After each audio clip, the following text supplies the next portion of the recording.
આજની વાર્તા. આપણે પણ આવા પાગલ બની શકીએ તો. હૈદરાબાદના એક વિખ્યાત સ્ટેડિયમમાં રમતોત્સવનું આયોજન થયું હતું. ખૂબ મોટી સંખ્યામાં લોકો આ રમતોત્સવને માણવા માટે આવ્યા હતા, કારણ કે આ રમતોત્સવની વિવિધ સ્પર્ધામાં ભાગ લેનારા સ્પર્ધકો નાના બાળકો હતા. 100 મીટર દોડની સ્પર્ધા શરૂ થવાની તૈયારી હતી. ભાગ લેનારા 10 નાના બાળકોએ પોતાની પોઝિશન પણ લઈ લીધી અને હવે એ માત્ર દોડ શરૂ કરવાના આદેશની રાહ જોઈ રહ્યા હતા. વિસલ વાગતાની સાથે જ બધા બાળકોએ દોડ શરૂ કરી. બધા બાળકો પોતાની પૂરી તાકાત લગાવીને દોડી રહ્યા હતા.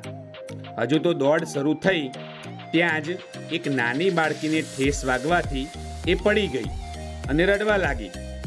એના રડવાનો અવાજ સાંભળીને એની સાથે દોડી રહેલા બીજા પ્રતિસ્પર્ધીઓએ એ બાળકીને સામે જોયું. દોડવાનું બંધ કરીને એક પછી એક બધા જ સ્પર્ધકો એ બાળકી પાસે આવ્યા. બાળકીને પ્રેમથી ઊભી કરી, એના કપડાં પરની ધૂળ ખંખેરી આપી. એક બીજી છોકરીએ એની આંખના આંસુ લૂછ્યા. સ્ટેડિયમમાં હાજર તમામ લોકો આ બધું જ જોઈ રહ્યા હતા.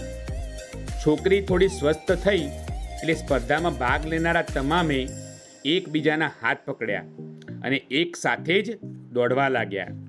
બધા લોકો પોતાના સ્થાન પર ઊભા થઈને તાળીઓના ગડગડાટ સાથે તમામ બાળકોને વધાવી રહ્યા હતા.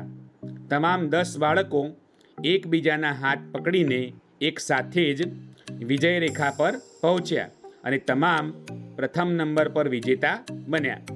હાજર રહેલા તમામ લોકોની આંખો ભીની થઈ ગઈ. આ એક વાર્તા નહીં, પરંતુ સત્ય ઘટના છે અને આપણને એ જાણીને આશ્ચર્ય થશે કે સ્પર્ધાનું આયોજન national institute of mental health દ્વારા કરવામાં આવ્યું હતું અને આ સ્પર્ધામાં ભાગ લઈ રહેલા આ તમામ બાળકો માનસિક અસ્થિરતા ધરાવતા હતા. ખરેખર એક તરફ એકબીજાના ટાંટિયા ખેંચવામાં વ્યસ્ત આપણે સૌ બુદ્ધિશાળી માણસો છીએ અને બીજી બાજુ અસ્થિર મગજના આ બાળકો જે એકબીજાને મદદ કરવા માટે તત્પર છે. રાધે રાધે.